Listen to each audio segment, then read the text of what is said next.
लेकिन मैं एक बात बहुत जिम्मेदारी के साथ कहना चाहता हूँ, और आपके पॉडकास्ट में पहली बार बोल रहा हूँ, ये बात मैंने कभी बोली नहीं है। हाँ जी। और मुझे ऐसी बातों पे बहुत विवाद हो जाते हैं, फिर उस पर लिखेंगे भक्त जो कि तू मुल्ला हो जा, तू नमाज पढ़ने लग।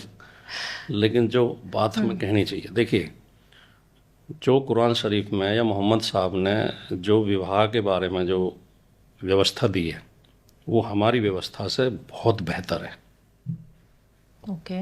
उन्होंने, पहली बात तो ये कि हमारे यहाँ आज भी 6-6 महीने की बच्चियों के विवाह राजस्थान में होते हैं, आँखों आँखों तीज के। तो हमारे यहाँ कोई वो नहीं थी समय सीमा। मोहम्मद साहब ने पहली बार ये व्यवस्था दी कि उसको जब तक लड़की रजस्वला होती है, जो महीने शुरू होते हैं, उससे पहले शादी नहीं हो सकती। यद्यपि वो भी आज के समय में वो भी जल्दी है, लेकिन कम से कम एक व्यवस्था तो दी थी उन्होंने शुरू में, इतनी हिम्मत तो करी। राइट। ठीक है नहीं भाई, 7वीं शताब्दी में वो हुए, तो कितने 1300 साल पहले, लगभग 1300 साल पहले ये सोच लेना। दूसरी बात, इस्लाम में जो विवाह की वो बाद में बुराइयां आ जाती हैं और वो अलग बात है, लेकिन जो व्यवस्था है वो ये है कि लड़की से भी लड़के से भी दोनों से सहमति ली जाएगी। जब निकाह कराया जाता है तो काजी ये पूछता है कि तुम्हें कबूल है। हाँ। दोनों कह दें कबूल है तो ही निकाह माना जाएगा, वरना निकाह अवैध है। तो ये कितना क्रांतिकारी कदम था 1300 साल पहले। तीसरे, जब विचार न मिले तो तलाक की व्यवस्था रखी। तलाक मर्द भी दे सकता है, औरत भी दे सकती है। ये बहुत कम लोगों को पता है। लोग सोचते हैं आदमी तलाक दे सकता है, औरत भी तलाक दे सकती है, उसे खुला कहते हैं। ओके।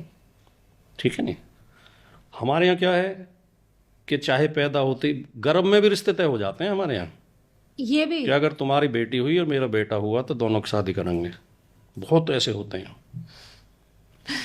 ठीक है, फिर एक बार अगर फेरे फिर गए अग्नि के चारों तरफ तो 7 जन्म का बंधन हो गया। फिर चाहे मनुस्मृति में लिखा हुआ है कि पति कोढ़ी हो, दिवालिया हो, पागल हो, पत्नी को रोज पीटता हो, अत्याचार करता हो, बीमार हो, नपुंसक हो, पत्नी के लिए देवता है, पत्नी उसकी पूजा करे।